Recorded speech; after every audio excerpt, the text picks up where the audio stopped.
صحابی کہ جن کو یہ شرف حاصل ہے کہ سب سے زیادہ حدیثیں اگر کسی ذات سے مروی ہیں تو حضرت ابو ہریرہ سے مروی ہیں۔ قاری شان صاحب اللہ توجہ چاہتے ہیں، آپ کے علاقے کا بڑا مشہور لہجہ ہے الحمدللہ، اور اس وقت پورے ہندوستان میں ان کے نعتوں کی دھوم مچی ہوئی ہے۔ بڑا اچھا لب و لہجہ، واقعی نعت شریف پڑھنے کا جو انداز ہونا چاہیے وہ انداز ہے۔ اللہ تعالیٰ مزید حوصلے عطا فرمائے، نظر بس سے میرا مولا محفوظ فرمائے۔ یہی حضرت ابو ہریرہ ہے۔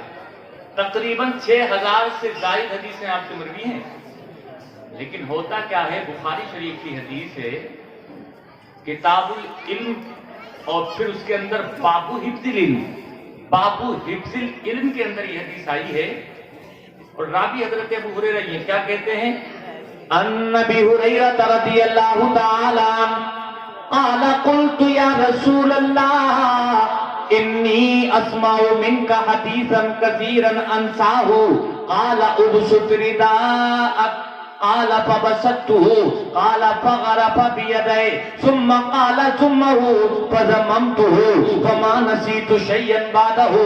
اب ترجمہ سماعت کریں حدیث کا۔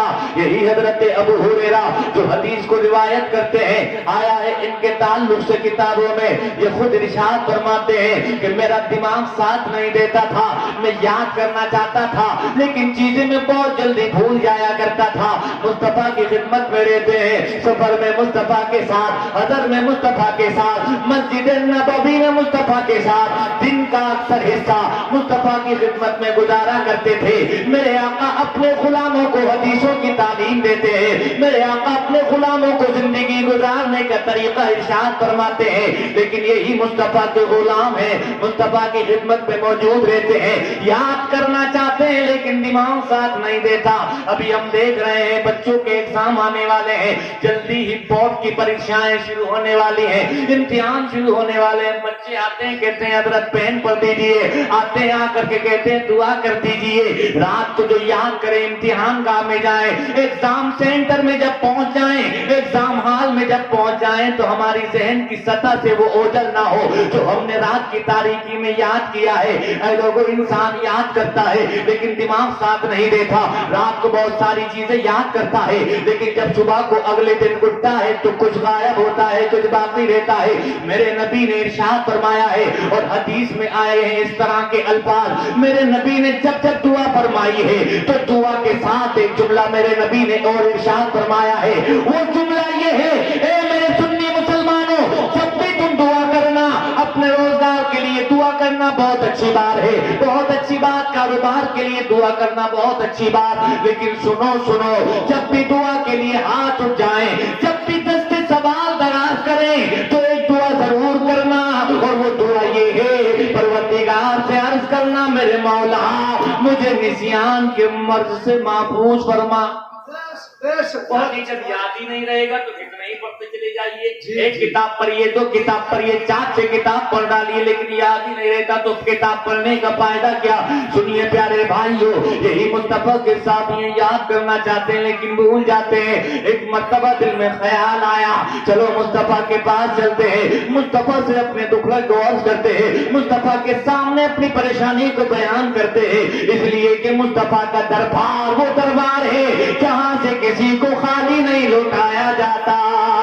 یعنی اے لوگو، اعلیٰ حضرت عظیم البرکت مجدد دین و ملت، آیت من آیات اللہ، معجزت من معجزات رسول اللہ، اچھے رضا سچے رضا، ہم سب کے رضا امام احمد رضا خان فاضل بریلوی علیہ رحمت و رضوان بریلی کی دھرتی سے پکارتے ہیں مصطفیٰ کے دربار کی شان بیان کرتے ہوئے، واہ کیا جود و کرم ہے شہبت تیرا، واہ کیا جود و کرم ہے شہبت تیرا، نہیں سنتا ہی نہیں ماننے والا تیرا، نہیں سنتا ہی نہیں ماننے والا تیرا، یعنی وہ دربار کہ جہاں لفظ لا، جہاں نہیں لفظ ہے ہی نہیں۔ حضرت ابو ہریرہ کہتے ہیں میں نے دل میں خیال کیا چلو مصطفیٰ کے دربار میں عرض کرتے ہیں، مصطفیٰ کے سامنے بیان کرتے ہیں،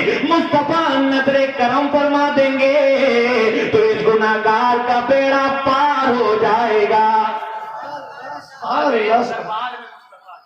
مصطفیٰ کے دربار میں اور کیا کہتے ہیں، قلت یا رسول اللہ، مصطفیٰ سے دستبردار کرتے ہیں اے میرے آقا، انی اسمع منک حدیثا کثیرا، مصطفیٰ بہت سی حدیثیں سنتا ہوں لیکن میرے آقا میں بھول جاتا ہوں۔ اگر میرے آقا چاہتے تو میرے آقا فرماتے فلا بوٹی جاؤ جنگل میں توڑ کے لاؤ، کوٹو چھانو پیسو ابالو پی جاؤ، نسیان کا مرض ختم ہو جائے گا۔ لیکن میرے آقا نے ایسا نہیں فرمایا۔ اللہ سلامت رکھے، مسکراتے ہوئے چہرے مجھے بڑے اچھے لگتے ہیں، اس لیے کہ میرے آقا کی سنت ہے مسکرانا۔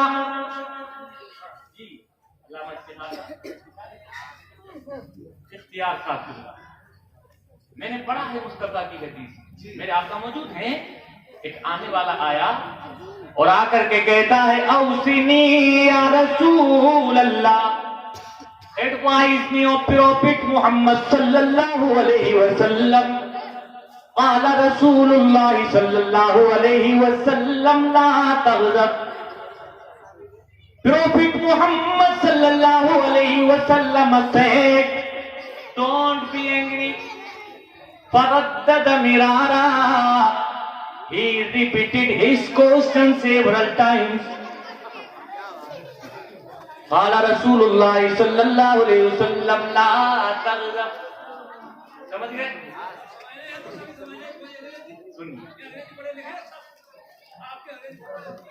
ہاں کوئی بات نہیں، مجھے ایسے لوگ بھی اچھے لگتے ہیں۔ اب سنیے پیارے بھائیوں، میرے آقا کا دربار سنیے چچا، ابھی سمجھ میں آئے گا، اگر ہم سمجھا کے نہیں گئے تو ہم بھی اعلیٰ حضرت کے در کے غلام ہیں۔ میرے آقا کا دربار لگا ہے، میرے آقا شمع انجمن بن کر کے چمک رہے ہیں، ایسے نظر آتے ہیں جیسے آسمان کے ستاروں کے بیچ میں چاند نظر آتا ہے۔ پوچھنے والے نے پوچھا اوصنی یا رسول اللہ، اے اللہ کے نبی مجھے نصیحت کریں، مجھے نردیش دیں، آدیش دیں، آرڈر کریں۔ تو میرے آقا نے فرمایا لا تغضب، لا تغضب یعنی غصہ نہ کرنا۔ کیا فرمایا؟ غصہ نہ کرنا۔ اے لوگوں، اس نے پھر پوچھا، میرے آقا نے پھر جواب دیا لا تغضب، وہ پھر پوچھ رہا ہے، میرے آقا پھر جواب دے رہے ہیں لا تغضب، فردد مرارا، بار بار اسی سوال کو دوہراتا چلا جا رہا ہے۔ سوال کرنے والا بڑا سمجھدار ہے، سوال کرنے والا بڑا انٹیلیجنٹ ہے۔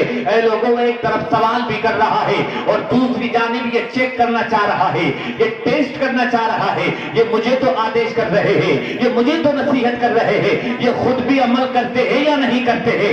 انسان کا مزاج ہے، انسان کی فطرت ہے، ایک بات پوچھی جائے، انسان ہو سکتا ہے مسکرا کر جواب دے، لیکن اگر اسی بات کو دوبارہ سے پوچھا جاتا ہے، انسان تھوڑا سا اس کی مسکراہٹ غائب ہو جاتی ہے، لیکن وہی سوال تیسری مرتبہ پوچھا جائے، انسان جھلناٹ میں جواب دیتا ہے، اور پھر بار بار وہی بات پوچھی جائے تو انسان غصے میں چور ہو جاتا ہے۔ تو کیسا انسان ہے؟ میں تجھے سمجھانا چاہ رہا ہوں، تو سمجھ نہیں رہا ہے، میں تجھے بتانا چاہ رہا ہوں، تو سمجھ نہیں پا رہا ہے۔ یعنی انسان غصے میں آتا ہے، بار بار ایک سوال کیا جائے، انسان جھلناہٹ کا اظہار کرتا ہے، وہ مصطفیٰ کو چیک بھی کر رہا ہے کہ میں مصطفیٰ سے ایک ہی سوال بار بار کروں گا تو کہیں ایسا تو نہیں یہ اپنا آتا کھو بیٹھے، لیکن اس کو کیا خبر ہے؟